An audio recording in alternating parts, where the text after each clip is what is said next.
नमस्कार.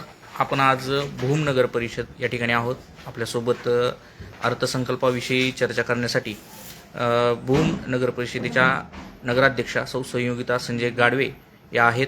आणि काल या ठिकाणी असं समजतं आहे की वादळी अर्थसंकल्पीय सभा त्या ठिकाणी आपल्या नगर परिषदेत पार पडली आणि याच संदर्भात चर्चा करण्यासाठी स्वतः नगराध्यक्ष आहेत.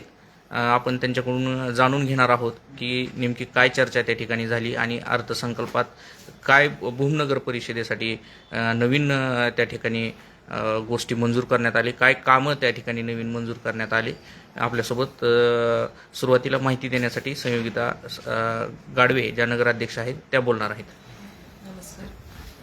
काल 1 वाजता अर्थसंकल्पाची मीटिंग चालू होती. त्यामध्ये ही 26-27च्या अर्थसंकल्पाला मंजुरी देण्यासाठी ही मीटिंग घेण्यात आली होती. पण ह्यांना 14 विरुद्ध 7, 14नी नामंजूर आणि 7 जणांनी मंजूर करून मंजुरी दिलेली आहे. पण ह्याच्यात प्रशासकीय काही त्रुटी झाल्या होत्या, त्या दुरुस्ती करून पुढचा अंदाजपत्रक हे आम्ही जिल्हाधिकाऱ्याकडे पाठवणार आहे. त्याच्यातून आणि 25-26चं अर्थसंकल्प हे कलेक्टरनी मंजूर केलेलं असतं आणि त्या आधारे 26-27चं ठरलेलं असतं. अर्थसंकल्प आपल्याला मंजुरी द्यायची असते. पण विरोधी पार्टीनं आज 25-26 असेल, 23-24, 24-25 हे पूर्ण 4 वर्षाचं अर्थसंकल्प मागवले किंवा प्रत्येक गोष्टीचा त्यांनी लेखाजोखा आम्हाला द्या आणि नंतरच आम्ही मंजूर करणार आहे असं त्यांचं आहे. पण जनतेच्या हितासाठी किंवा जनतेची गैरसोय होऊ नये म्हणून ही दुरुस्ती करून आम्ही अर्थसंकल्प हे जिल्हाधिकाऱ्याकडे पाठवलेलं आहे आणि जिल्हाधिकाऱ्याचा जो निर्णय होईल तो आम्हाला पुढील वाटचालीसाठी योग्य ठरेल. अर्थसंकल्प हा 26-27साठी होता आणि त्या ठिकाणी विरोधकांकडून 2022 पासूनचे जे काही अर्थसंकल्पीय माहिती आहे ती मागवण्यात आली. एकंदरीत काय वाटतं की हे विरोधकांनी ह्या अशा गोष्टी का नेमकं करतायत? त्यांना प्रत्येक गोष्टीची माहिती हवी, म्हणजे अकाउंट असेल, प्रत्येक खातं असेल आणि काही गोष्टींना जिथं वसुली काही कर्मचारी कमी असल्यामुळं कर्मचाऱ्यांनी काही ठिकाणच्या वसुली गेल्या वर्षीच्या कमी असतील, 25-26च्या, 24-25च्या, त्यांचं असं मत आहे की ही वसुली केली पण ही वसुली खात्यात न टाकता कर्मचाऱ्यावर एक आरोप झाला आहे की कर्मचाऱ्याच्या संगनमताने ही वसुली झालेली पण ती खात्यावर आले नाही असं त्यांचं डायरेक्ट काल त्यांनी कर्मचाऱ्यांवर म्हणजे संगमत काय तर झालं आहे. हे असं चुकीचं, काही गोष्टीच्या वसुली झाल्या नसते कर्मचाऱ्याच्या काळामध्ये किंवा काही गोष्टी झाल्यात किंवा नाही झाल्यात, ह्याचा झिरो आलं आहे, कुठं पुढच्या वर्षी ते वाढलेलं आहे. पण त्यांचं असं मत आहे की हे झिरो झाले आणि पुढे एकदम कसं वाढले. मग 24-25मधलं 26-27मध्ये सुद्धा वसुली करता येते किंवा भाडं भरता येते. त्यामुळे ती 24-25ला जर वाढून आलं तर ते कशामुळे आले असं त्यांचं मत आहे. पण काल त्यांना एक्सप्लेनेशन करून सांगितलं की बाबा 24-25 जर मध्ये नाही घेतलं तर 25-26मध्ये त्यांची वसुली करता येते किंवा ते लोक ते आणून भरतात, पण त्यांना ते मान्य नाही. काल घरकुलाचाही मुद्दा काही ठिकाणी चर्चेत होता की घरकुलाचे गेल्या 2 वर्षापासून पेमेंट अडवलेलं होतं आणि ते काल सभेत ते मंजूर करण्यात आलं. ह्याबाबत नेमकी खरी माहिती काय आहे, वस्तुस्थिती काय आहे की किती महिन्यांचं घरकुलाचं पेमेंट त्या ठिकाणी अडवण्यात आलेलं होतं? खरं तर अर्थसंकल्पामध्ये बाकी विषय घेता येत नाहीत. घरकुलाचं नगरपालिकेची आचारसंहिता झाली, जिल्हा परिषदेची आचारसंहिता झाली, ह्यामुळे काही काळामध्ये घरकुलाचे पैसे खात्यावर जमा झाले नव्हते. या आचारसंहिता संपल्यानंतर घरकुलाचे पैसे जमा झालेत आणि ते लोकांच्या डायरेक्ट खात्यावर गेलेत. इथं म्हणजे कोणी अर्ज दिला किंवा कोण मंत्रालयापर्यंत पोहोचलं किंवा काय केलं ह्याचं हे नाही, कारण त्यांचे घरकुलं मंजूर झाले होते, त्यांचे एक हप्ते पडले होते. पण ही आचारसंहिता संपल्यानंतर डायरेक्ट त्यांच्या खात्यावर पैसे पडलेले आहेत. त्यामुळं त्याच्यात श्रेय कुणाचं नसून हे शासनाचे पैसे घरकुल लाभार्थ्याच्या खात्यावर पडलेले आहेत. आता यानंतर जे विकास काम आहेत त्याच्यामध्ये जर असा खोडा घातला किंवा जर समजा हे नागरिकांचा काय दोष आहे, जर त्या वंचित राहिले विकासापासून, एकंदरीत कोणाचा ह्या अर्थसंकल्प जो नामंजूर या ठिकाणी विरोधकांनी केला, भूमकरांच्या आयुष्यावर त्याचा नेमका कसा रोजच्या जीवनावर त्याचा कसा परिणाम होणार? आता अर्थसंकल्प आपल्या नागरिकावरच होणार आहे. त्यामुळंच हा नागरिकांची दुरावस्था न होण्यासाठी हा अर्थसंकल्प आम्ही पुढे जिल्हाधिकाऱ्याकडे पाठवतो.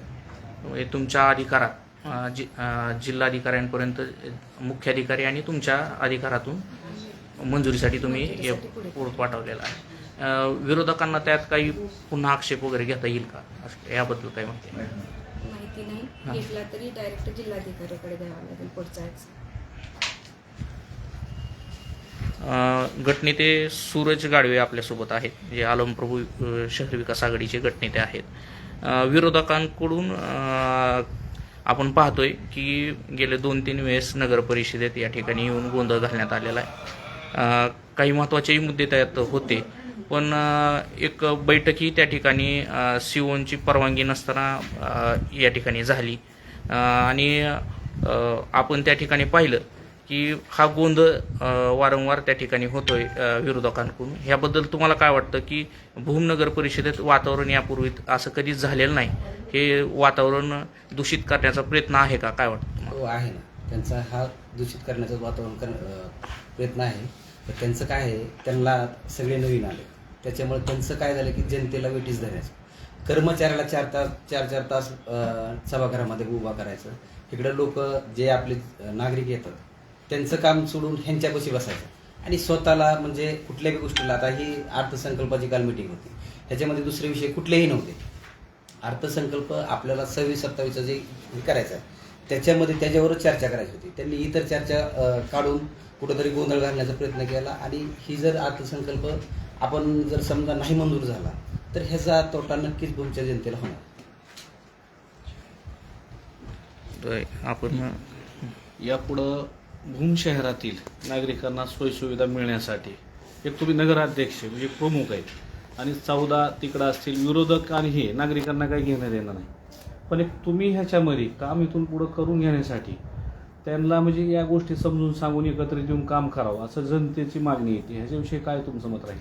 100% की मी ज्या दिवशी पदग्रहण केले त्या दिवशीच सांगितलं होतं की आपण आपले राजकीय जोडी आपण सभागृह बाहेर काढून मध्ये ज्या वेळेस केलं त्यावेळेस आपण एकमेकाचे सहकारी म्हणून काम करून भूमचा जो विकास आहे किंवा तुमचा जो कायापालट आपण ठरवलेला आहे तो 100% करून इतर गैरसोय जनतेची नाही व्हायला पाहिजे. त्यामुळे प्रथम नागरिक म्हणून माझं कर्तव्य आहे त्या खुर्चीवर बसल्या आणि ती मी कर्तव्य 100% पार पाडेन आणि त्यांचं जर पॉझिटिव्हली आलं तर 100% मी त्याला सहमती देईन की त्यांनी जर कुठले जनतेचे चांगले प्रश्न आणले तर त्याला मी कधीच आडकाठी घालणार नाही.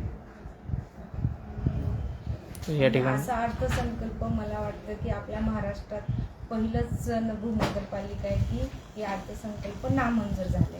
आतापर्यंतच्या काळामध्ये कधी ऐकलं नव्हतं की अर्थसंकल्प हे नामंजूर कधी झालेलं आहे. हे आपलं मला वाटतं की आपली पहिलीच भूम नगरपालिका आहे की 14 जणांनी अर्थसंकल्प नेमक्या अर्थसंकल्पात या वर्षीच्या एक मागण्या काय होत्या भूमकरांच्या विकासासाठीच्या काही? भूमकरांच्या चुकीच्या मागण्या होत्या त्यांच्या, त्यामुळे चुकीच्या मागण्याला सहमतीनं सीओला आणि मला हे नाही, कारण आम्हाला ज्यावेळेस आम्ही मागण्या केल्या त्यावेळेस ज्या मागण्या त्यांच्या आहेत ते चूक आहेत का बरोबर योग्य आहे का अयोग्य आहे हे तपासून त्याच्यात काही दुरुस्ती करता आली तर 100% पण जर चुकीच्या मागण्या असल्या तर त्याला सहानुभूती देता येणार.